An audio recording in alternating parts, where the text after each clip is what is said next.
what's up to a super bright, late, sneaky, hopefully, birding episode. Set you guys down real quick. All right, so I am in Albuquerque for double whammy. Today is Mother's Day. Today's also my son's 14th birthday. He wanted to come up here for vacation. And Brittany wanted to come up here for happiness Japanese food. But it's morning time and they're still sleeping, so I'm out to try to get, there has been a leucistic coot that's been spotted here, among lots of other happiness birds at Tingley. So we're at Tingley in Albuquerque. It's just an area by the river. Really great place to bird. That is a bee. I'm gonna grab, oh my God, I did it again. This is why you need to pay attention. Beat it, get out of my car. Shoo. Oh my God. I'm actually filming on my R5 and this is my R6. So I need to switch that because I don't want a repeat of the last time. Hold on a second. All right, got my R5 on for photos proper. R6 for vlogging. Backpack for backpacking. So I got the 800 in here. And then I got my little clip. That's kind of the handy bit. So, all right, we are ready to roll. So like I was saying, what did I tell you what I'm looking for? There's, theoretically, there's a leucistic coot over here. And you didn't see it, did you? Not yet. We haven't seen it yet. There's a couple of ponds here, a couple of ponds there. I heard a tanager right over there. And then there's also an osprey. So we're gonna see if we can catch the osprey for second breakfast or watch him catch his second breakfast. I should lock my car, huh?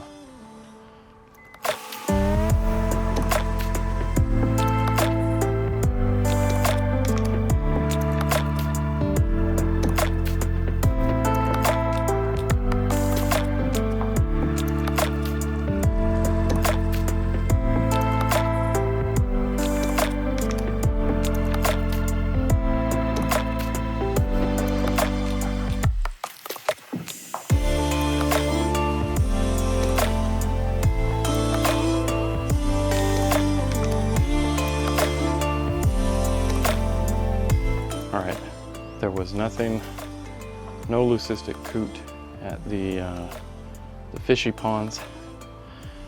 So now we're a little farther back off the trail on the first bird blind. There's a really loud frog though, and a wood duck.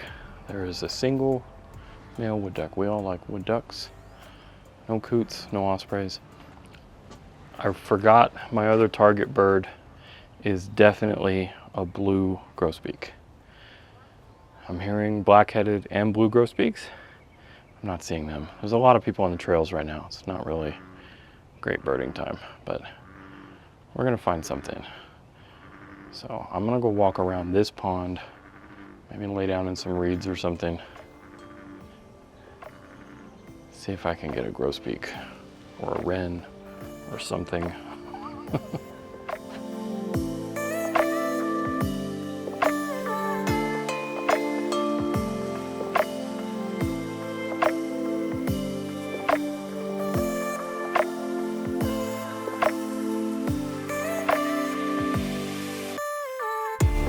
All right, blind was unsuccessful. What was successful was just hanging out in the shadow of these trees because I just got a McGilver's warbler. Very, very excited about that.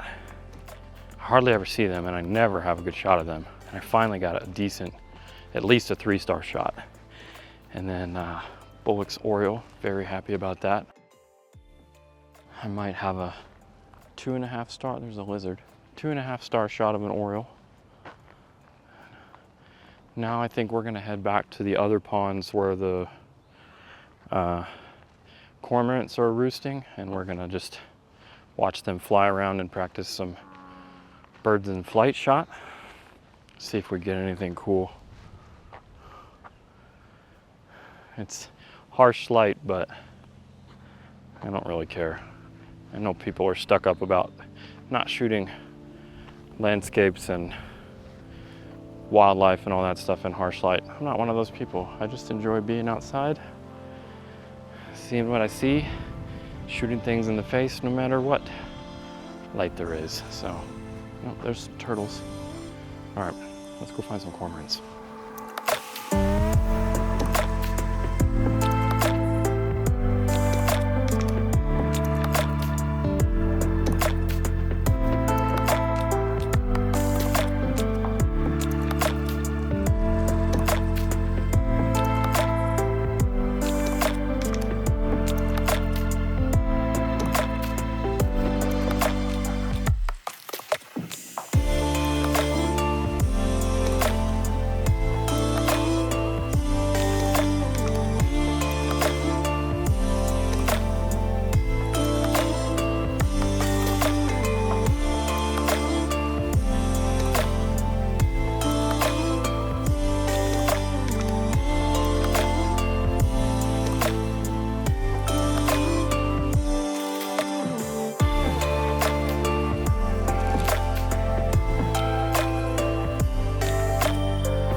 Okay, it's a green tea day. Jasmine for the win. All right, so it's been actually like 2 months now since I made that video. Almost 2 months to the day, actually. And 2 seconds for you guys, 2 months for me. A lot's happened in that last 2 months, good and bad. I don't think I really feel like talking about it right now, but I think I remember that I wasn't able to finish the video. I don't remember why, but that's not important. Anyways, I just kind of wanted to end on, you know, this was definitely a short video, but I still wanted to do it just because I was really excited about that McGilvery's Warbler. I know it's just the little things, right? Like, I didn't get any portfolio images at all. I mean, I almost never do when I go out wildlifing, but that's not why I do it. And that's probably not like the greatest mentality or mind frame to have either, at least from my perspective. I was just super happy to be out there, and lately I need all the nature I can get for the up here, you know, it's good for me. But I think I slightly touched on one thing that I was heading towards talking about at the end of the video there was the light. You know, so many people that, if you talk to a lot of pro photographers, pro wildlife photographers, and I have, a lot of them will tell you, like, don't even bother shooting if the light is too harsh. If the sun is too high, you know, don't bother shooting. But and I understand where they're saying that. They're coming from a purely photography perspective. But I just, you know, like, why do you do photography? You know, like, is it only to make portfolio images? Like, I highly doubt it. I hope not. It's certainly not for me. So don't worry about the light. Get out there and go shoot. If you have time, that's the thing. Like, that's the time that I had, and that's the time that I went. And for me, going out was better than not going out. And that being said, though, there are some things that you can do to help with at least getting nice images, or to help deal with the harsh light. So if you have no shade, like often I do in New Mexico, if you have no shade, then, you know, you want the sun to your back. I know the sun's going to be higher up, but, you know, you want the bird, part of the bird that you're photographing, to be in the most light. You don't want to be looking up at it, like that's harder, you know.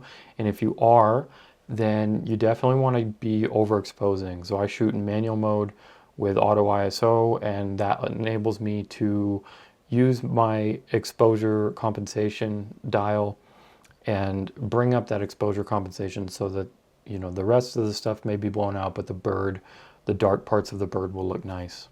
If you do have shade, though, like if you have a forest or if there's some birds in the trees, then definitely focus on that, because, you know, I'm shooting this stuff at mid-morning, and this McGilvery's Warbler was perfectly exposed, and the background was decently exposed too, because we're in the canopy, we're under the canopy, we're in the shade, we're in the bosque there, and there's lots of shades. So shooting in midday doesn't, I mean, a lot of people live in places where there's trees. So trees help a lot, shade helps a lot, you know, being able to get under that canopy. And, you know, if you've got hot areas, that's another thing that people don't like, is like the hot areas, the bright areas in the background and stuff. You know, try to angle around those, or try to, you know, fix those in post or whatever. But the point is, don't get too caught up on, you know, the technical stuff and what's going to make a perfect image and stuff, because that was another thing that I've been wanting to talk about, but I haven't, is that like I get really frustrated when I look on Instagram and when I watch these other wildlife photographers, you know, on Instagram, on YouTube, that are just amazing. And I get really bummed out when my images don't look like theirs. But there's a couple problems with that. One is comparison is the death of joy. That's like my favorite quote ever. And that's totally true. The more you compare yourself, the more joy you are going to suck out of your life. So don't do that. And you'll be happier for it, I promise. But then the other thing that I have to remember, like when I'm getting bummed out about like, oh man, my backgrounds are busy because I don't have an f4 lens, or, you know, I don't live in this amazing place, or I don't have like the ability to set up perches like some of these guys do, and, you know, get these really cool birds coming in, like all of these comparisons and stuff. It really depresses me personally. I don't know about you guys, but it does me sometimes. And I think what I have to stop and remember is that, like, why am I out there? You know, like, I'm not out there. Yes, I'm out there for photography, but I'm not out there to make the best image possible every single time. Like, for me, I'm out there for nature. I'm out there to be out there. I'm outside to see and be just a part, be connected to the earth and the animals that I'm photographing or trying to, you know.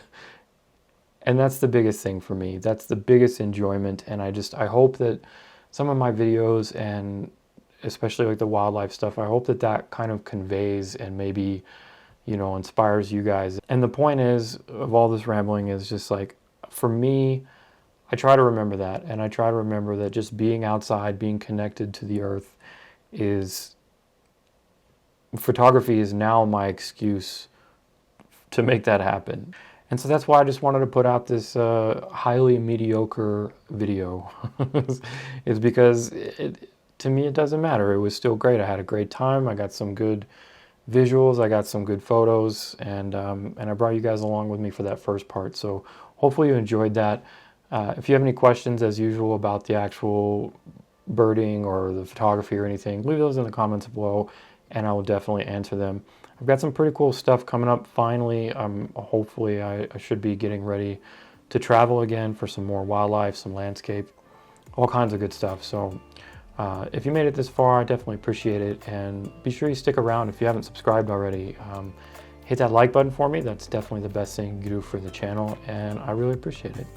So don't forget, quit comparing yourself, quit being sad. Just get outside and enjoy nature, and hopefully we'll all be happier for it. I'll see you in the next one.